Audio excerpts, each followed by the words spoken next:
할렐루야. 잠이 많이 오시는 분들은 깨우지 마시길 바라겠습니다. 어떤 사람들은 예수님을 믿게 되어질 때 하늘이 쪼개지는 듯한 엄청난 체험을 하시는 분들도 있습니다. 그러면 사람들은 이런 체험이 그리스도인이 되어지는 핵심이다라고 착각을 하기도 하죠. 그래서 어딜 가든 그 체험을 이야기하기 바쁘고, 혹여나 맹숭맹숭한 그리스도인들을 만나면 아직 당신은 구원을 받지 못했군, 이렇게 수준 낮은 취급을 하기도 합니다. 하지만 정말 중요한 것은 옛적에 내가 태어났다라는 사실보다는 내가 지금 살아있고 나의 삶이 날마다 그리고 매 순간 건강하고 의미 있으며 목적을 드러내는 그런 삶 자체가 중요하다라는 사실입니다. 한 사람을 잠시 소개하고자 합니다. 그는 하나님을 간절히 알고 싶어하는 사람이었습니다. 교회에 다니면 하나님을 알게 된다라는 소식을 듣고 인근 교회에 등록을 하고 세례까지 받았지만 아무것도 달라지지 않았습니다. 여느 사람들처럼 그도 각종 욕구들로 경건하지 못한 삶도 살게 되었습니다. 그는 무엇인가 다른 방법이 필요해서 교회를 한번 옮겨보았습니다. 그리고 그 교회의 가르침대로 이미 삶의 일부가 되어져서 굳어졌던 술, 담배, 카드놀이, 심지어 연애까지 끊었습니다. 작지 않은 희생이었지만 여전히 그는 하나님을 잘 알 수가 없었습니다. 그는 곧 또 다른 교회로 옮겨가 보았지만 아무런 변화를 느끼지 못했고, 결국 하나님은 정말 내가 알 수 없는 분이다 라고 결론을 내리고 다 때려치우고 기분 내키는 대로 굴고 짧게 살자라는 마음으로 흥청망청 그의 인생을 허비하기 시작을 했습니다. 얼마 못 되어 죽음의 문턱에서 교회 생활 중에 새가족 수료식 때 선물 받은 성경책을 한번 펼쳐보게 되었습니다. 복음서에 나타난 예수님의 수준 높은 기준에 그는 깊어지는 실망감과 비참함을 겨우 참아가며 신랄 같은 희망으로 요한복음 3장에 이르렀습니다.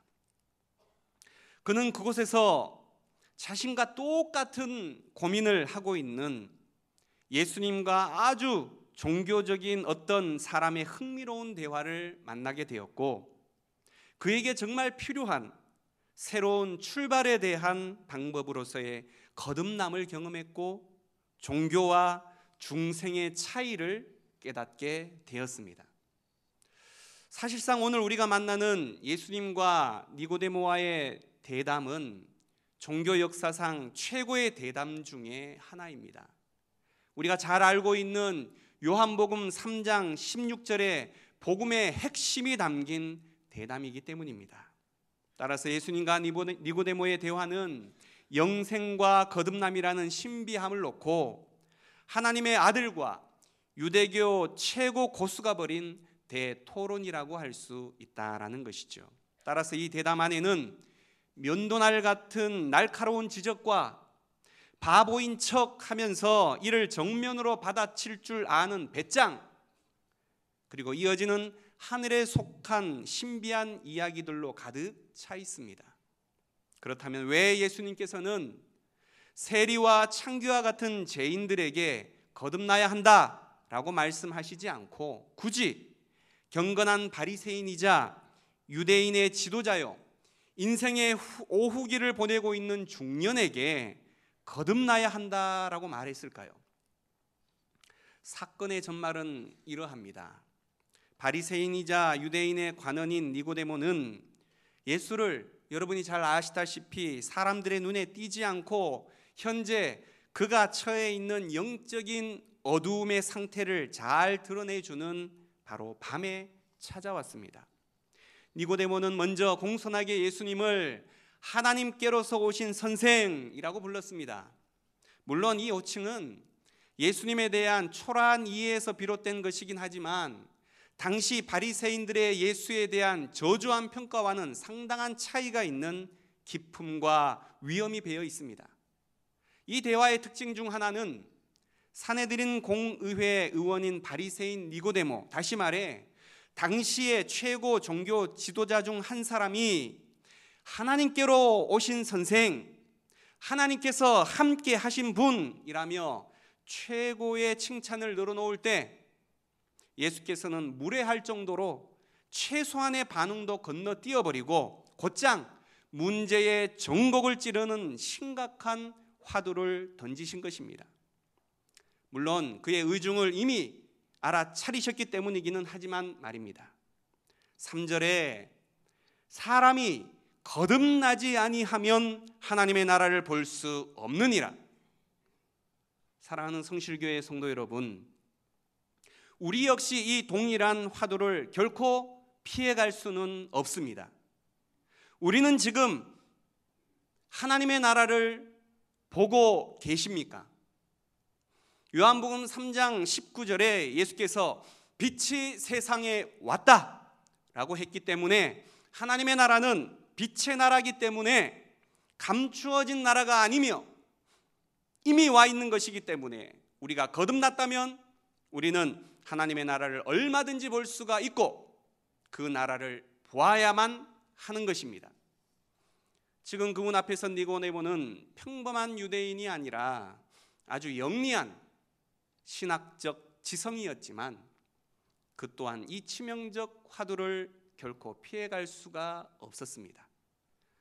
하나님의 나라를 본다, 이 말은 니고데모와 같은 배경을 가진 유대인에게 있어서는 세상 마지막 날에 천국 가는 것, 영원한 부활 생명, 다시 말해 구원을 얻는 것으로 이해되었지만 오늘 성경의 저자 요한은 오랫동안 기다려왔던 하나님의 나라와 그로 인해 영생과 구원이 그리스도의 구속 사역으로 말미암아 위로부터 새롭게 태어난 자들에게 지금 주어지고 있다라는 것입니다. 하지만 예수의 이 심오한 말씀에 대한 니고데모의 이해는 지극히 제한되어 있었습니다.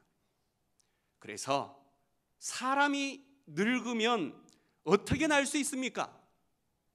두 번째로 모태에 들어갔다가 날 수 있습니까? 예상 밖에 유치하기 그지없고 정말 웃기는 질문을 던지고 있습니다. 하지만 그는 성경과 율법에 정통한 바리새인, 일명 유대 사회 상위 1% 종교 엘리트임을 우리는 잊지 말아야 합니다. 이런 엘리트가 거듭난다라는 것이 뭔지도 몰라서 바보 같은 질문을 던졌을까요? 사실 니고데모는 제가 설교 소두에 소개한 한 청년처럼 그의 평생의 고민과 좌절이 담긴 서슬퍼런 질문을 던지고 있는 것입니다. 예수 선생, 사실 나도 당신 말처럼 다시 태어나고 싶습니다. 그런데 어떻게 다시 태어난단 말입니까? 정말 답답합니다. 이미 늙어버렸는데 다시 어머니 뱃속으로 들어가 어떻게 다시 태어날 수 있습니까? 지금까지 살아온 세월이 얼마인데 과연 다시 태어날 수 있다는 말입니까? 실제 인생을 살다 보면 남편이나 아내를 제외하고 다 바꾸고 새 사람이 되고 싶지만 동의를 안 하시네요. 남편도 바꾸고 싶습니까? 그것이 결코 쉽지 않음을 우리는 다 잘 알고 계신 줄 압니다. 오늘 이 성경의 바리새인도 마찬가지입니다. 그들은 성전에서 기도할 때에 죄인들과 멀리 떨어져서 따로 서서 기도하며 나는 토색, 불의, 간음하는 자들과 또한 저기 서서 기도하는 세리와도 같지 않음을 감사합니다. 이렇게 기도했지만 사실 그 또한 실제로 돈을 좋아하는 세리와 똑같았습니다. 오늘날 경건한 그리스도인들이 자칫하면 이와 같은 바리새인처럼 되기가 쉽습니다. 아무리 애를 쓰고 거룩하게 살려 해도 인간의 힘으로는 다시 태어난다는 것이 불가능함을 니고데모는 평생 바리새인으로서 온몸으로 경험한 바이다라는 것이죠. 그래서 그는 바보 같아 보이지만 이상한 질문을 통해서 예수님께 정면으로 받아친 것입니다. 인생은 크게 오전과 오후로 구분해 볼 수가 있을 것입니다. 오전은 인생의 전반기로 어쩔 수 없이 성공과 성취를 향해서 정신없이 달려가는 시기죠. 앞만 보고 달리는 폭주 기관차와도 같을 것입니다. 하지만 인생의 중반기를 넘어서는 오후가 되면 삶의 진정한 의미를 추구해야 하고 관심사가 나로부터 타인과 주변을 향한 이타심과 배려가 그 중심에 서야 속물 인간이 되지 않을 수가 있는 것입니다. 그저 앞만 바라보고 성공과 성취를 향해 달려가다 보면 어른이 되었는데 어른답지 못하고 끝내 고집세고 이기적인 사람, 겉으로는 멀쩡한데 속으로는 사회적 약자를 경멸하는 무서운 사람, 속물 근성으로 가득 찬 사람이 되고 마는 것입니다. 지난해 고등부에서 수련회 때 관련 영상을 각 가정에 중보 기도를 좀 해주십시오라는 부탁과 함께 보내주었습니다. 금요 기도회 시간에 집사람과 함께 저희 집 아이를 위해서 간절히 저도 기도했습니다. 하나님, 제발 좀 저희 아이가 은혜 받고 변화되어서 완전히 좀 바뀌어서 돌아오게 해주세요. 이 심정 아시죠? 자식을 위해서 기도하느라 저 또한 눈물 콧물 흘리면서 기도했습니다. 그런데 나중에 보니 아이들은 그 시간에 엄마 아빠가 변화되도록 기도했다는 것입니다.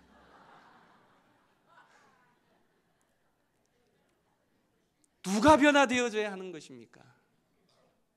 10대가 변화되어야집니까? 부모가 변화되어져야 하는 것입니까? 그때는 문제투성이 바로 10대가 바뀌어야 한다라고 생각을 했는데 얼마 못 되어서 부모가 바뀌어야 한다라는 것을 알았습니다. 지금까지 부모가 시키는 대로 했는데 공부 좀 못하는 것뿐인데 뭘 바뀌어야 한다는 것입니까? 청년들은 어떻습니까? 공부하고 나왔더니 갈 데가 없는데 뭐 어떡하라고요?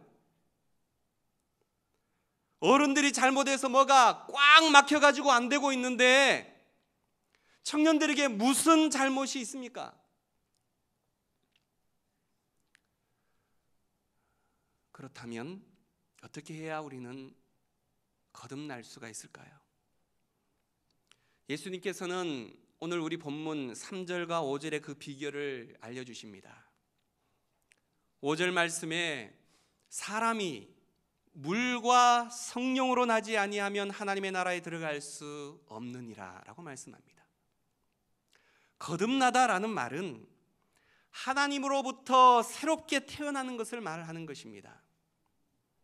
요한복음 1장 12절과 13절 말씀에 영접하는 자, 곧 그 이름을 믿는 자들에게는 하나님의 자녀가 되는 권세를 주셨으니 이는 혈통으로나 육정으로나 사람의 뜻으로 나지 아니하고 오직 하나님께로부터 난 자들이니라 라고 말씀하고 있습니다.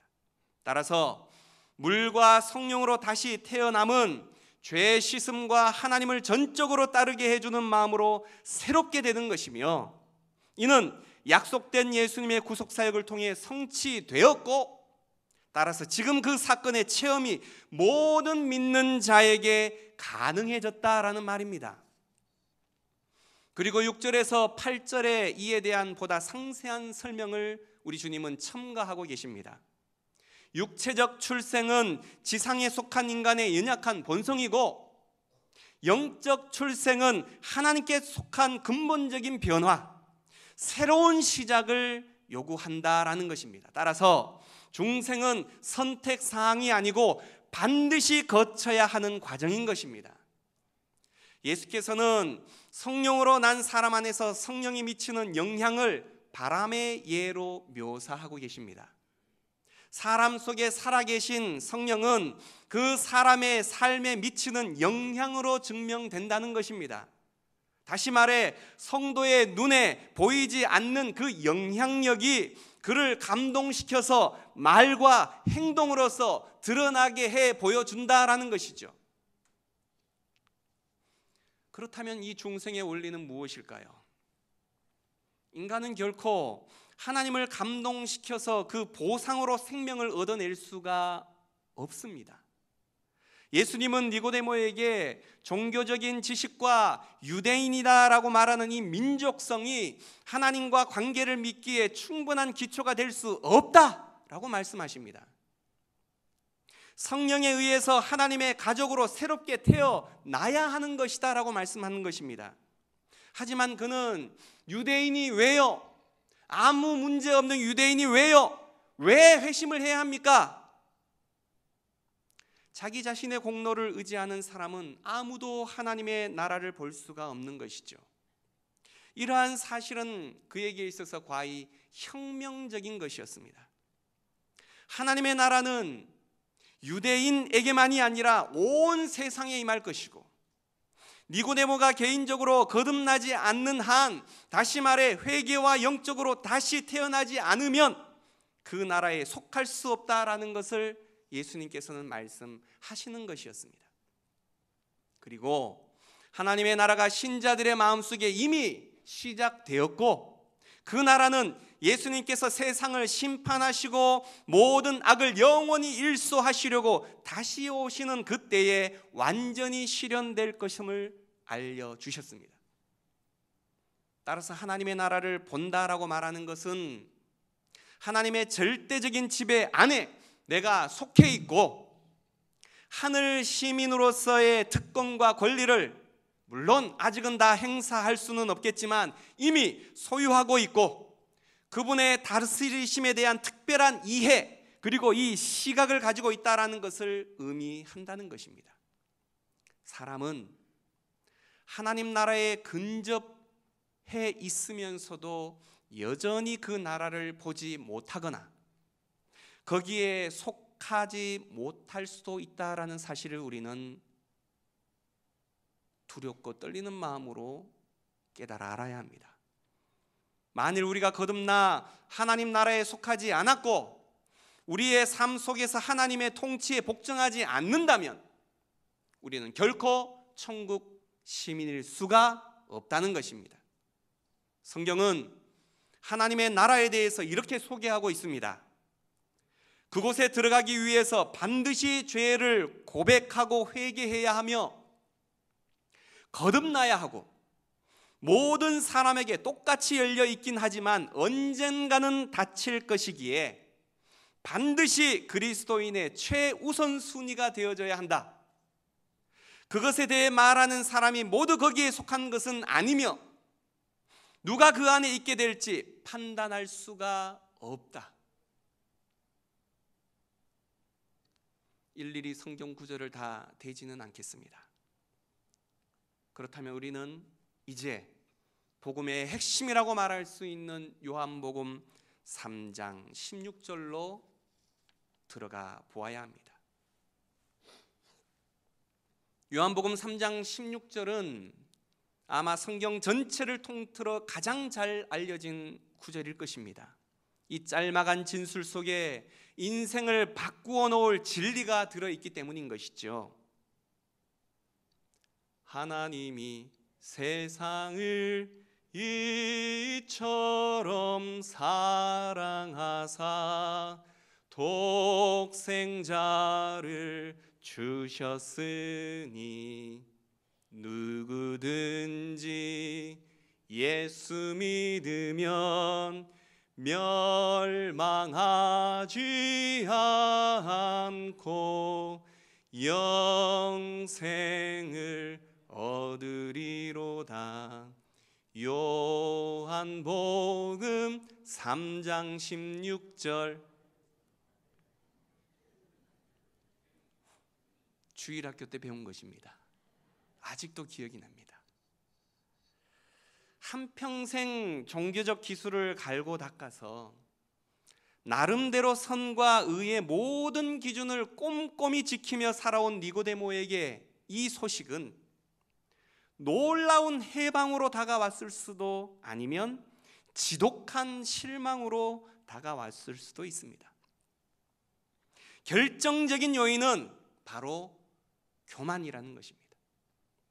사람이 자신의 공로보다 하나님의 선물을 신뢰하면 영생은 물처럼 자연스럽게 흐르게 되어져 있습니다. 얼마나 단순한 진리입니까? 무슨 해석이 필요합니까?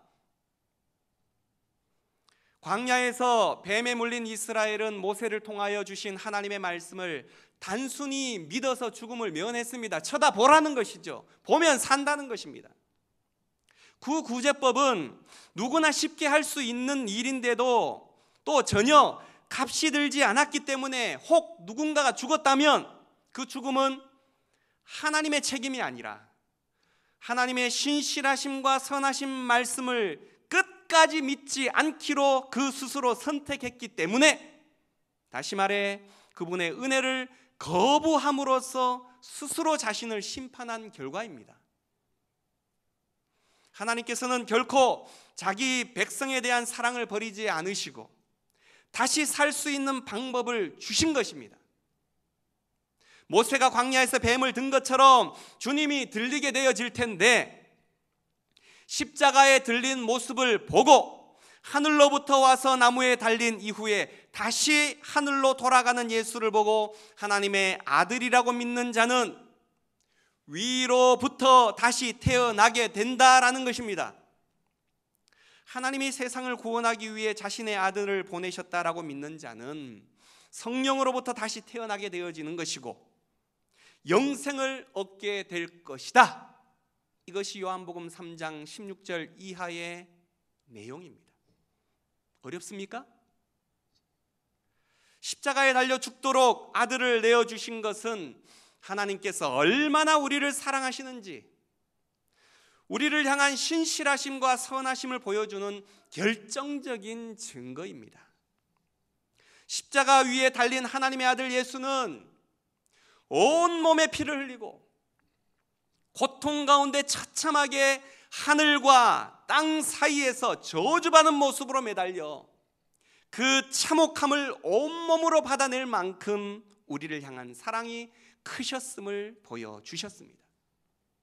따라서 누구든지 하나님의 사랑과 그의 신실하심을 믿고 십자가에 달린 예수가 하나님의 아들이라고 믿는 자라면 누구나 죄 용서함을 받을 수 있고 영생을 얻을 수 있게 하신 것입니다.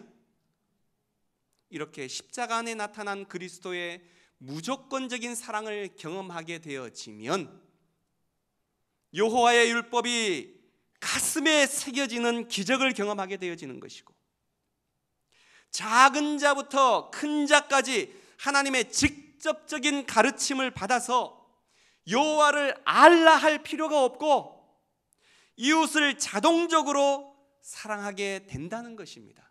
놀랍지 않습니까? 이것이 바로 예레미야 31장 33절과 34절에 기록된 하나님의 약속입니다. 그러기에 십자가 안에 나타난 하나님의 사랑을 경험하는 방법만이 우리가 위로부터 다시 태어나는 방법이 되는 것입니다. 오늘 우리가 보좌 앞에 모인 이유가 무엇입니까?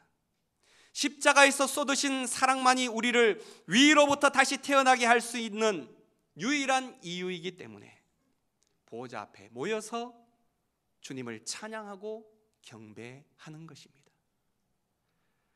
니고데모의 독실한 신앙심은 이스라엘 최고의 모범이었습니다. 그런 그가 예수님 앞에서는 자신의 높은 지위와 현란한 자격 요건들을 가지고서도 하나님 나라에 들어갈 수 없다라는 충격적인 말씀을 듣고 깜짝 놀랐습니다. 십자가에 달린 예수 그리스도 안에 나타난 하나님의 사랑이 아니고는 결코 위로부터 다시 태어날 수 없다는 것이죠. 이스라엘 역사에서 열왕기하 18장은 모세가 죽은 지 여러 세기가 지나 뱀의 재앙이 있은 지 이미 오랜 이후였는데도 이스라엘 백성들은 약속의 땅 가나안을 정복한 후까지 700년 동안 모세가 만든 그 놋뱀을 끌고 다녔습니다. 조상들의 불신을 상징하는 그 놋을 이스라엘 백성들은 미신적인 행운의 부적으로 둔갑시켰고 그것을 향하여 분향까지 하였습니다. 모든 인간의 성향이 그러하듯 그들도 하나님께 대한 확실한 믿음을 무언가 손에 잡히는 것, 자기네가 조정하거나 통제할 수 있겠다 싶은 것으로 바꾸어 버린 것입니다. 이런 믿음 없음은 아주 옛날부터 있어 왔고 지금도 별반 다를 바가 없는 것 같습니다. 별것 아닌 것들을 애지중지하며 거기에 악착같이 매달리는 사람들, 성경에는 없지만 전통이라 말하며 집착하고 자신의 도덕적 공로를 의지하는 사람들이 교회에 넘쳐나고 있는 시대가 지금 시대 아닙니까? 교만이 군림하는 것입니다. 니고데모는 자신의 화려한 경력과 예루살렘의 주류라는 그 위치 때문에 발목이 잡혀 있었습니다. 그는 그것들을 너무 소중하게 여겼기 때문에 도무지 자신의 착각 속에서 벗어나질 못했다라는 것입니다. 우리는 삶과 신앙의 전통 속에 안정적으로 정착되어 그러면 그럴수록 새로운 하나님에 대한 말씀의 지혜, 은혜, 하나님으로부터 오는 변화를 일으키는 말씀을 받아들일 기회는 점점 줄어들 수밖에 없다라는 사실을 기억하시길 바랍니다. 믿음은 우리를 단지 지식으로만 이끄는 것이 아니라 우리의 삶을, 우리 자신을 변화시키는 능력입니다. 진정으로 진리를 믿는 사람들은 그에 걸맞는 행동을 하도록 되어져 있다는 것입니다. 사랑하는 성실교회 성도 여러분, 교회를 오래 다니면 다닐수록 회심은 더욱 중요하게 여겨져야 합니다. 하나님의 나라가 이제 누구에게나 모든 사람에게 열려 있다는 사실입니다. 성령께서 싱그러운 봄바람처럼 활동하고 계시는데 이 메시지에 귀 기울일 준비가 되어져 있지 않다면 우리는 만유의 주시며 만왕의 왕이신 빛 대신 주님을 옆에 두고도 암흑을 헤매고 다니는 또 다른 니고데모일 수밖에 없다는 것입니다. 수많은 그리스도인들이 지금도 주일마다 보좌 앞에 모여 주님의 사랑을 찬양하며 하나님 앞에 경배할 때에 위로부터 성령으로 거듭나는 기적을 여전히 경험하고 있다라는 사실을 기억하시길 바랍니다. 그렇다면 우리도 주님의 보좌 앞에 나아가서 위로부터 거듭나는 기적을 경험하고 평생 동안 거듭남의 기쁨과 삶의 자세를 잃어버리지 않고 유지하며 지금 여기서 영원한 생명을 맛보고 하나님 나라를 보는 복된 성도가 되어져야 되지 않겠습니까? 그런 갈망함이 우리들 가운데 있어야 하지 않습니까? 맹숭맹숭한 신앙에 우유부단하고 덥지도 차지도 아니한 미지근한 모습이 아니라 매 예배 때마다 하나님의 은혜를 경험하고 그 은혜 때문에 하염없이 눈물을 흘리며 그 은혜 때문에 어찌하면 하나님의 마음을 감동시킬까 우리의 삶을 도전하며 그렇게 행동하는 사람, 그 사람을 하나님은 오늘도 찾고 계십니다. 기도하겠습니다.